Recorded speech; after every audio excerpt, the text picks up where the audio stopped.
안녕하세요. 제이씨입니다. 미국 주식 투자를 처음 시작할 때 가장 신경 쓰이는 부분이 세금입니다. 미국 주식의 경우 매도할 때 매도 차익에 20%의 양도세율이 적용되는데요. 거기에 지방세 2%를 더해서 총 22%의 세금을 내야 합니다. 적지 않은 금액이죠. 한국 주식과 미국 주식의 세금을 비교해 보겠습니다. 크게 배당에 대한 세금과 양도 차익에 의한 세금이 있습니다. 이외에도 증권거래세나 거래수수료가 있긴 한데 0. 몇 프로로 무시할 만한 금액입니다. 배당금의 경우 한국 주식과 미국 주식이 비슷합니다. 한국 주식은 14%의 배당소득세를 떼고 1.4%의 지방소득세를 더해서 총 15.4%의 세금을 원천 징수하고 계좌로 입금됩니다. 미국 주식의 경우 배당소득세가 15%라서 이미 한국에서 떼는 14%보다 크기 때문에 추가적으로 세금을 떼지 않습니다. 그래서 15%에 대해서만 원천 징수 후에 계좌의 달러로 입금됩니다. 가장 큰 차이점은 주식을 팔 때 발생하는 양도소득세입니다. 한국 주식의 경우 양도소득세가 발생하지 않습니다. 현재 한 종목을 10억 넘게 보유한 대주주에게는 과세를 하고 있긴 한데 대부분 해당되지는 않겠죠. 그런데 2023년부터는 대주주가 아니더라도 5천만 원 이상의 양도차익에 대해서는 20%의 양도소득세가 부과될 예정입니다. 지방소득세까지 합치면 총 22%의 세금을 내게 될 예정이고요. 미국 주식은 현재도 양도차익에 대해 지방소득세까지 합쳐서 총 22%의 양도소득세를 내야 합니다. 단 이때 양도차익의 250만 원까지는 공제가 됩니다. 그래서 1년 동안 양도차익이 250만 원 이하라면 따로 세금을 낼 필요가 없습니다. 이 양도소득세 때문에 미국 주식 투자를 꺼려하는 분들이 많습니다. 사실 22%의 세금이 만만치 않죠. 저는 가능한 돈 많이 벌어서 세금 더 많이 내자는 주의라서 수익률이 높은 미국 주식에 투자하는 게 낫다고 생각하긴 합니다. 여기서 수익률이 높다는 것은 미국 시장이 한국 시장보다 ROE가 높다는 것을 의미하고요.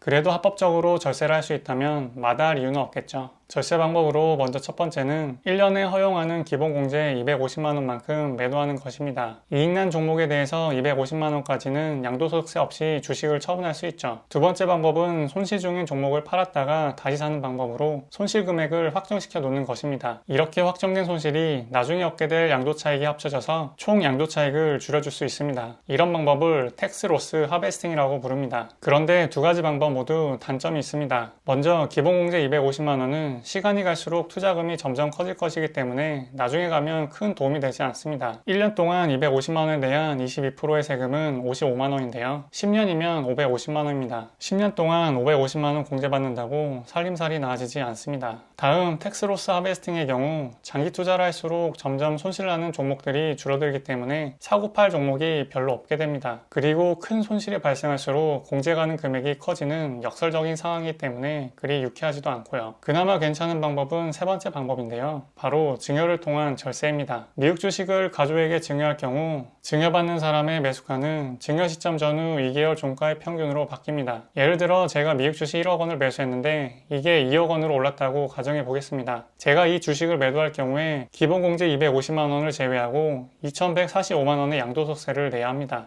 그런데 제가 2억 원의 미국 주식을 배우자에게 양도하고 증여 시점 전후 2개월의 종가 평균이 2억 원이라면 배우자에게 이 주식의 매수가는 2억 원이 됩니다. 그리고 이 주식을 2억 원에 판다면 양도세는 0원이 되겠죠. 물론 매수가 2억 원으로 증여를 받았는데 2억 1천만 원에 매도한다면 1천만 원에 대한 양도세는 내야 하겠지만요. 그래도 제가 직접 내야 하는 양도세보다는 훨씬 적어지게 됩니다. 제가 절세할 의도로 결혼한 건 아니지만 올해 배우자가 생겼는데요. 나중에 주택 구입이나 다른 용도로 현금이 필요해서 미국 주식을 매도할 경우에 배우자에게 양도를 해서 매도할 생각입니다. 참고로 10년 동안 배우자에게는 6억 원, 직계 존속이나 직계 비속에겐 5천만 원까지 증여세가 공제됩니다. 생각해보니 국세청 관계자가 이걸 보고 세금을 신설할 수도 있겠네요. 결혼 장려 차원에서라도 좀 내비두시길 바랍니다. 사실 미국 주식 투자들은 공공연하게 알고 있는 내용이고 아마도 국세청에서 들여다보고 있다가 적절한 시점에 손을 대지 않을까 싶긴 합니다. 아무튼 현재 시점에서 가장 효과적이고 합법한 절세 방법이라는 점 말씀드립니다. 인간에게 피할 수 없는 두 가지가 있다. 하나는 죽음이고 하나는 세금이다. 벤자민 프랭클린이 한 말입니다. 그만큼 우리가 살아있는 한 세금은 피하기 어려운 것 같습니다. 세금도 피할 수 없으면 즐겨야죠. 별 수 있나요? 돈 많이 벌고 세금 많이 내는 투자 하시기 바랍니다. 그럼 오늘 영상 봐주셔서 감사하고 다음에 또 만나요.